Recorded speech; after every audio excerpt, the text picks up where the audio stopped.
Yeah, you did. I killed myself for you. No, you didn't. I sacrificed Charlie, things for you also stayed at my house Well, for almost 2 years. And what was the agreement when I came in? But how about the friendship? How about the loyalty? What was, yeah, exactly, where is that? Few stories in the history of custom cars have sparked as much debate or as many conflicting accounts as the relationship between Boyd Coddington and Chip Foose. For decades, enthusiasts have asked the same questions.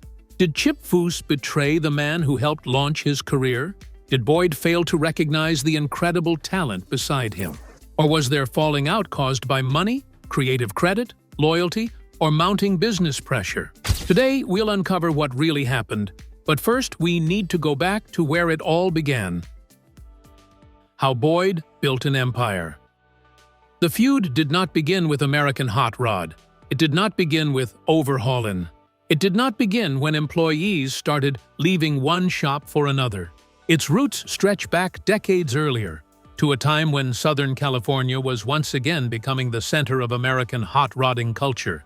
And one ambitious machinist was quietly building a reputation that would eventually transform an entire industry. Long before he became a television personality or a household name among automotive enthusiasts, Boyd Coddington was establishing himself through skill rather than celebrity. Born on August 3, 1944 in Rupert, Coddington developed an interest in mechanics from an early age. Like many young Americans growing up in the years following the Second World War, he came of age during an era when automobiles symbolized freedom, identity, craftsmanship, and competition. Across the western United States, particularly in California, hot rodding had evolved from post-war ingenuity into a thriving subculture built around speed, style, and engineering innovation. By the late 1960s, Coddington had relocated to Southern California. Here, the hot rodding scene was unlike anywhere else in the world. The region offered an extraordinary combination of mild weather, racing culture, aftermarket manufacturers, custom paint specialists, machine shops, and some of the country's biggest car shows. Builders competed not only on horsepower, but on craftsmanship, with every panel gap, weld, suspension component, and paint finish scrutinized by judges and fellow craftsmen. Success depended on far more than mechanical ability. While many builders focused primarily on engines or body modifications, Boyd became increasingly interested in overall design harmony. Every component needed to appear as though it belonged with every other component. The cleaner the lines, the stronger the visual impact. Rather than adding ornamentation, he often removed it. Rather than drawing attention to individual parts, he sought a finished vehicle that appeared almost effortless, despite requiring thousands of hours of labor. His breakthrough came during the 1970s as custom street rods experienced a resurgence across America. Builders were beginning to move beyond simply restoring pre-war Fords and Chevrolets. Instead, they wanted cars that respected traditional proportions while embracing modern engineering, contemporary suspension systems, improved reliability, and flawless presentation. Boyd recognized that changing tastes created an opportunity. He wasn't interested in recreating the past exactly as it had existed. He wanted to reinterpret it. That philosophy eventually became known throughout the industry as the Boyd look. Although enthusiasts would later debate exactly how to define it, its characteristics were unmistakable. Body lines became smoother. Door handles disappeared beneath shaved panels. Chrome trim was reduced or eliminated entirely. The stance sat lower and more purposeful. Paintwork reached levels of refinement that bordered on sculpture, while billet aluminum components replaced heavier, more ornate hardware. The finished cars looked modern without abandoning their classic DNA. They were instantly recognizable, and competitors soon found themselves trying to imitate them. Perhaps no single innovation became more closely associated with Boyd Coddington than billet aluminum wheels. Today, CNC machined billet wheels are so common that it's easy to forget how revolutionary they appeared when Coddington began popularizing them. At a time when many hot rods still relied on more traditional wheel designs, Boyd envisioned precision-machined aluminum wheels with clean, contemporary styling that complemented rather than overwhelmed the vehicle.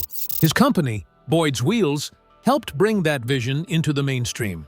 Throughout the late 1980s and early 1990s, Boyd Wheels became one of the most recognizable brands in the aftermarket industry, appearing on thousands of vehicles far beyond his own shop. The awards soon followed. Among custom car builders, few honors carry greater prestige than winning the America's Most Beautiful Roadster, commonly known simply as the AMBR Award.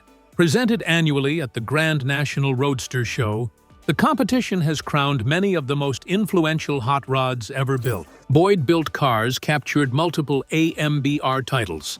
Each victory elevated both the Boyd brand and the broader movement toward cleaner, more sophisticated street rod design. Winning once placed a builder among the elite. Winning repeatedly established a legacy. Those victories translated into business. Wealthy collectors, celebrities, professional athletes, and serious enthusiasts increasingly sought out hot rods by Boyd for projects that often required years of planning and construction. The shop itself evolved into something few custom builders had previously achieved: a recognizable national brand. Magazine features regularly showcased Boyd's newest creations. Automotive publications devoted cover stories to his latest innovations. Car show appearances drew crowds eager to inspect every detail of his work. By the early 1990s, the Boyd name carried enough prestige that simply being associated with his operation could change a fabricator's or designer's career. But expanding from craftsman to businessman introduced challenges that many creative entrepreneurs eventually face. Building one award-winning car demanded remarkable talent, managing dozens of employees, maintaining production schedules, satisfying wealthy clients, overseeing suppliers, expanding manufacturing operations, and protecting a rapidly growing brand required an entirely different set of skills. As demand increased, Boyd's enterprise expanded beyond a traditional custom shop into a complex business with multiple moving parts. His billet wheel division grew rapidly, licensing opportunities emerged, and expectations continued rising with every new project. Success created momentum, but it also created pressure. Inside the shop, standards became legendary. Employees who worked under Boyd frequently described an environment where quality was expected rather than requested. Vehicles often underwent countless revisions before leaving the building. Small imperfections invisible to casual observers could trigger additional work because the shop's reputation rested on details most people would never notice. Customers paying premium prices expected perfection, while competitors scrutinized every finished build, looking for weaknesses. Excellence became both the company's greatest selling point and one of its greatest operational burdens. By the middle of the 1990s, Hot Rods by Boyd had become one of the most desirable places to work in the custom car industry. Talented painters wanted to be there. Skilled fabricators wanted to be there. Machinists, engineers, and designers hoped for an opportunity to contribute to projects that regularly appeared on magazine covers and competed for the industry's highest honors. Working for Boyd meant exposure to ambitious builds, demanding clients, and craftsmanship at the highest level. It also meant working alongside some of the brightest minds in the industry, and one such talent was already making a name for himself. Mentor meets protege. Chip Foose had spent virtually his entire life immersed in custom cars. Born on October 13, 1963, in Santa Barbara, California, Samuel Chip Foose saw automobiles as the family business. His father, Sam Foose, was already respected within hot rodding circles as the founder of Project Design, a company specializing in custom car construction and design. From an early age, Chip watched craftsmen shape sheet metal, fabricate suspension components, rebuild engines, and solve engineering problems that rarely had textbook answers. Years later, Chip would often credit his father with teaching him not only how cars should look, but how they actually went together. In fact, at only 12 years old, Chip helped paint a full-sized custom automobile alongside his father. After graduating from high school, Foose pursued what seemed the logical next step by enrolling at the Art Center College of Design, one of the world's premier institutions for transportation design. Located in Pasadena, only a short drive from Southern California's thriving automotive industry, Art Center had built an international reputation by producing designers who would go on to shape vehicles for manufacturers including Ford, General Motors, Chrysler, Honda, Nissan, Porsche, BMW, and countless others. For Chip, the experience broadened his skills. He refined his perspective drawing, learned advanced rendering techniques, and gained exposure to professional automotive design processes that extended beyond custom cars into mainstream vehicle development. Like many classmates, he appeared destined for Detroit or another major automotive manufacturer. The path seemed obvious: complete his education, join a corporate design studio, and spend a career shaping future production vehicles for millions of drivers around the world. Yet while Chip was studying in Pasadena, Boyd recognized something unusual almost immediately. Chip combined formal design education with real-world fabrication knowledge, an uncommon blend that made him valuable in ways traditional designers often were not. Many graduates could produce beautiful renderings, but had never spent meaningful time inside a fabrication shop. Many experienced builders understood construction, but struggled to communicate ideas visually. Chip could do both. Rather than allowing Foose to disappear into the corporate automotive world, Boyd actively recruited him. Foose would later explain that his relationship with Boyd began even before officially joining the company full-time. He contributed design work while continuing portions of his education, gradually becoming more involved with Boyd's increasingly ambitious projects. The arrangement benefited both men. Boyd gained access to fresh creative ideas, while Chip found himself working on vehicles that would actually be built rather than remaining classroom exercises or concept proposals. When Foose eventually joined Hot Rods by Boyd full-time, he entered an organization operating at the highest level of the industry. Wealthy collectors commissioned six-figure projects. Magazine photographers regularly visited the shop. Deadlines revolved around prestigious national events such as the Grand National Roadster Show and other major exhibitions where winning or losing could influence reputations across the custom car world. Every project carried enormous expectations because each completed vehicle effectively represented the Boyd brand. What followed over the next several years looked remarkably like a classic mentor and protege relationship. Boyd supplied the opportunities that few designers in America could access. His shop offered resources, experienced craftsmen, major clients, financial backing, manufacturing capabilities, and national visibility. Chip supplied ideas that seemed to arrive effortlessly. His renderings became increasingly central to the company's most ambitious builds, while his understanding of construction earned respect from veteran fabricators who quickly realized they weren't working with someone who simply drew attractive pictures. Boyd's confidence in his young designer became increasingly evident. Chip wasn't confined to producing sketches before stepping aside. His responsibilities steadily expanded into project development, client interaction, and broader management decisions. Eventually, he rose through the organization to become president of Hot Rods by Boyd, an extraordinary achievement considering his age and relatively short tenure. Outside observers noticed the shift as well.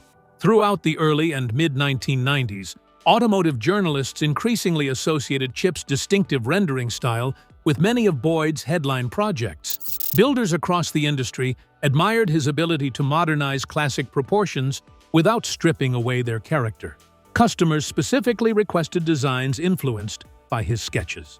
Although the finished cars continued carrying Boyd's name, as they naturally would, industry insiders increasingly recognized that another creative force was playing a major role behind the scenes. That growing recognition quietly altered the dynamic inside one of America's most celebrated custom shops. But then, it all came crashing down. Bankruptcy and collapse. For much of the 1990s, Boyd Coddington appeared to have achieved something few custom car builders had ever managed. He was no longer simply building award-winning automobiles, he was building a recognizable business empire. Hot Rods by Boyd had become one of the most respected custom shops in America. Boyd's Wheels had grown into one of the aftermarket industry's leading billet wheel manufacturers. Licensing opportunities continued expanding, and the Boyd name itself had become a valuable commercial brand. To many observers, it looked like the natural evolution of success.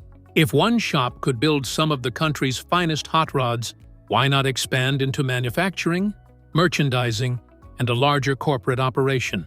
Yet history has repeatedly shown that rapid growth can place just as much strain on a business as failure, and by the second half of the decade, cracks had begun appearing beneath the polished surface. The challenge facing Boyd was fundamentally different from the one that had made him famous. Building exceptional automobiles depended on craftsmanship, creativity, and an uncompromising eye for detail.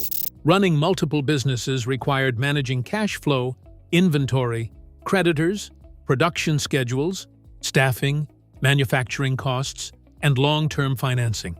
Those worlds do not always reward the same skills.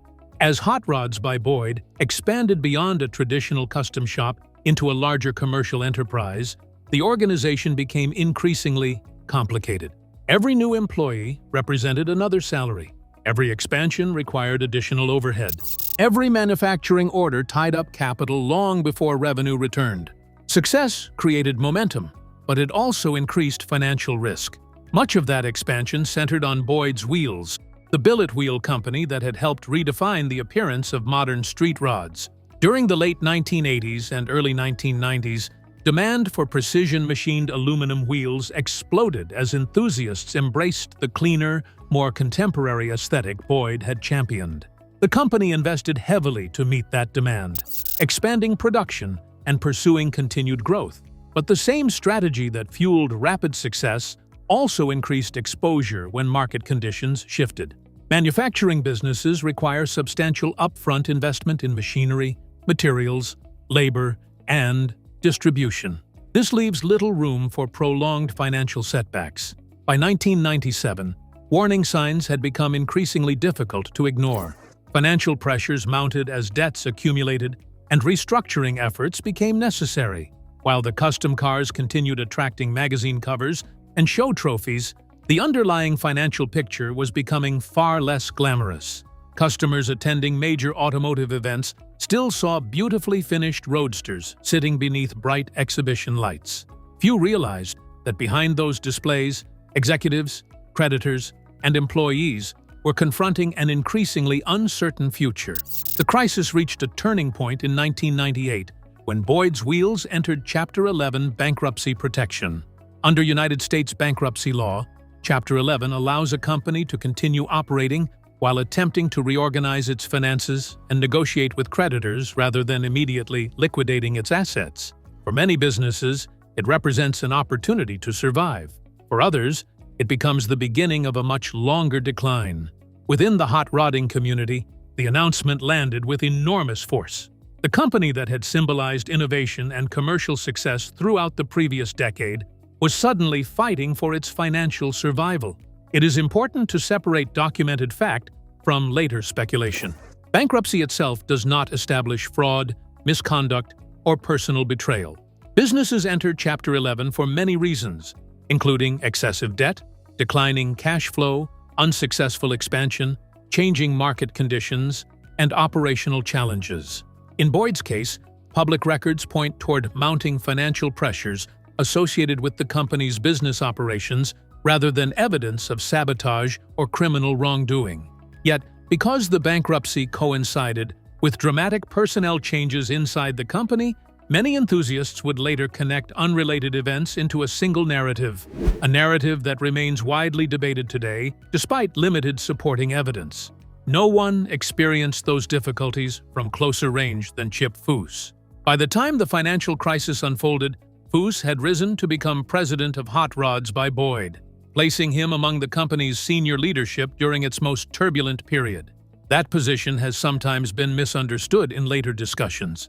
Some observers assumed that because Foose held an executive title, he must have controlled the company's financial direction. But that was actually not the case.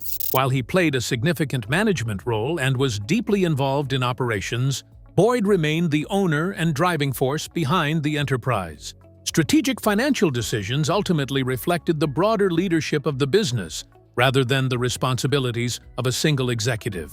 Nevertheless, the bankruptcy affected Foose personally and professionally. Years later, reflecting on that period, he described increasingly difficult working conditions inside the company as the financial situation deteriorated.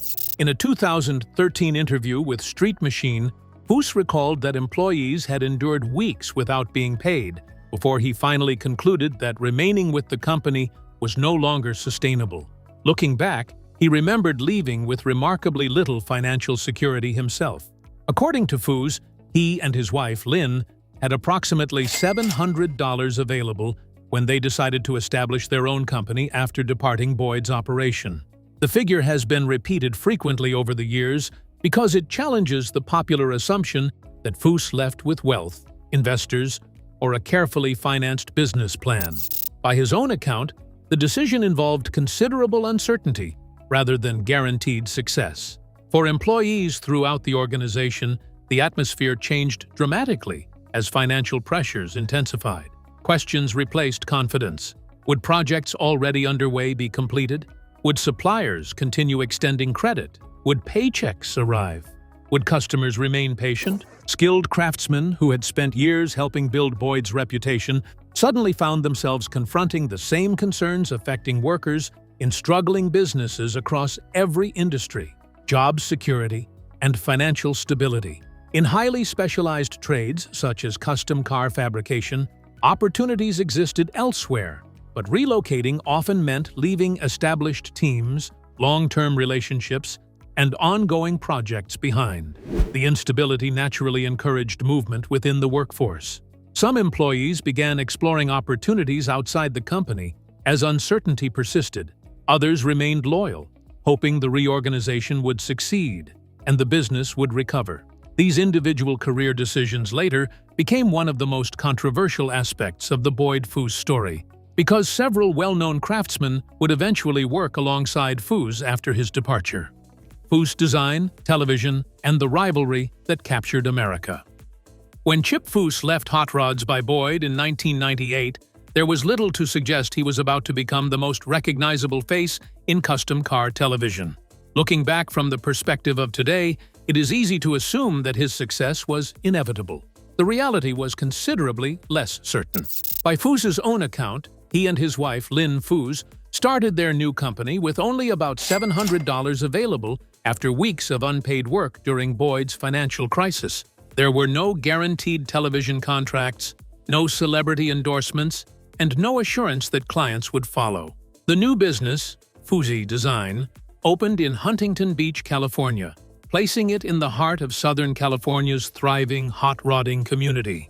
Unlike many startup shops, however, Foose Design entered the market with one significant advantage. Chip himself had already become well-known within the industry. Even before mainstream audiences learned his name, magazine editors, builders, fabricators, and serious enthusiasts were familiar with his renderings and his work inside Boyd's organization. Customers seeking fresh ideas increasingly wanted vehicles that reflected the clean proportions and timeless styling associated with Foose's design philosophy. The challenge was no longer convincing people that he possessed talent. It was proving that talent alone could sustain an independent business. One of the first developments to attract widespread attention involved the people working beside him. And we know how that went. To Boyd's supporters, the optics were difficult to ignore. Boyd had discovered Foose, promoted him through the company, entrusted him with major responsibilities, and elevated him to the presidency of Hot Rods by Boyd. Now, shortly after the company's financial collapse, respected employees were beginning to work alongside the man many had viewed as Boyd's protege. Some enthusiasts interpreted the pattern as a transfer of talent from one empire to another. Others reached a very different conclusion. They argued that employees are professionals, not property. Bankruptcy creates uncertainty, and skilled craftsmen have families, mortgages, and careers to protect. If one company cannot provide stable employment, while another offers opportunity, changing jobs becomes an understandable business decision rather than an act of betrayal. Many builders who followed the industry closely viewed the migration of experienced employees as an inevitable consequence of Boyd's financial troubles, rather than evidence of any coordinated effort by Foose to weaken his former employer. The debate grew increasingly visible as internet forums became central gathering places for automotive enthusiasts during the early 2000s.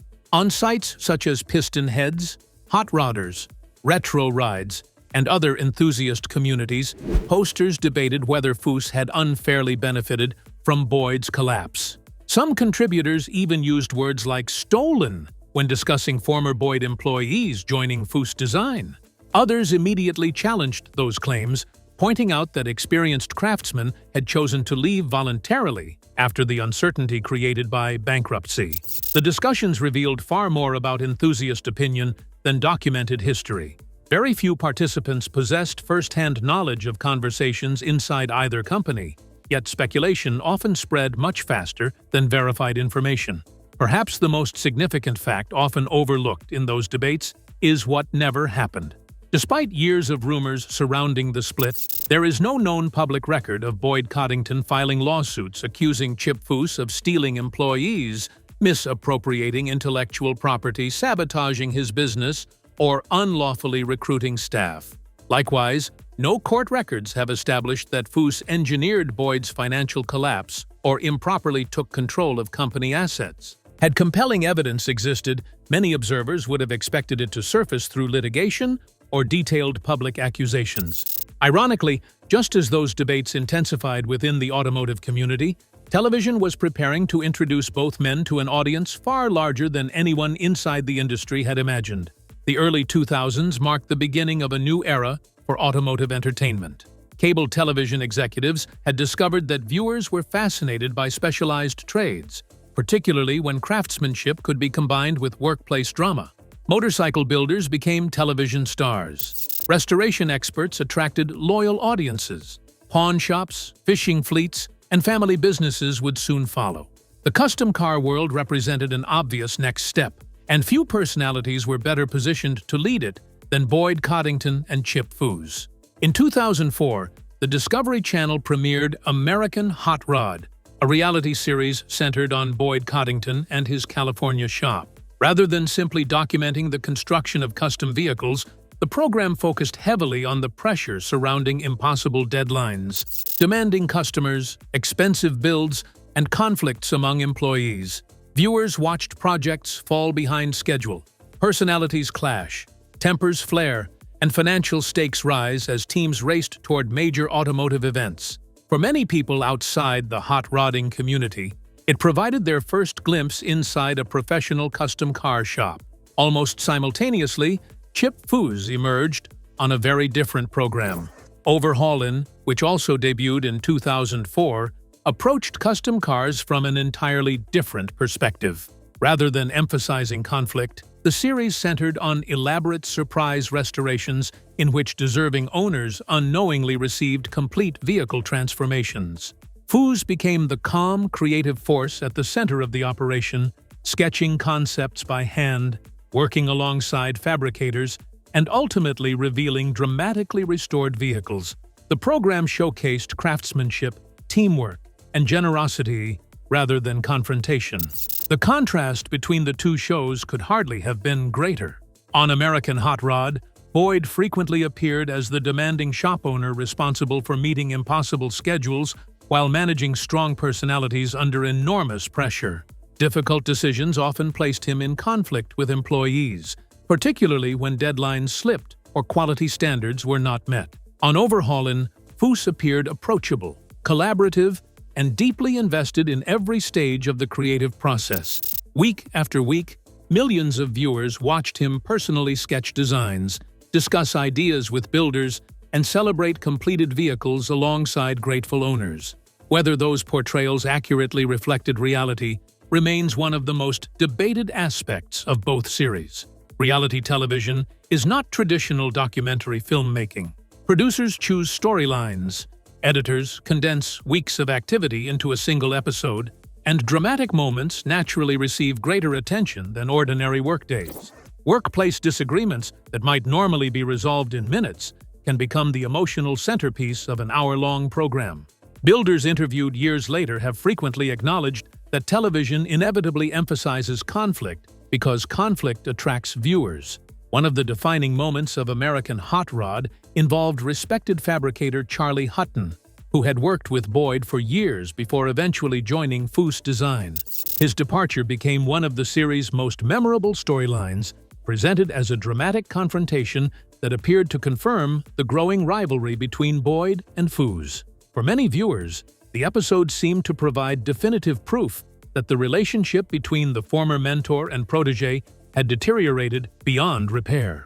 Years later, however, Chip Foose offered important context. During a 2013 interview with Street Machine, he explained that the famous confrontation contained an element of script writing. Skepticism had already existed long before Foose made that remark. Discussions on enthusiast forums repeatedly questioned how faithfully American Hot Rod represented everyday life inside Boyd's shop. Some posters argued that television naturally exaggerated personalities because audiences expected heroes and villains. Others believed the editing portrayed Boyd more harshly than employees experienced in real life. Similar discussions surrounded Overhaulin', as viewers noted its feel-good format naturally emphasized Foose's likable personality.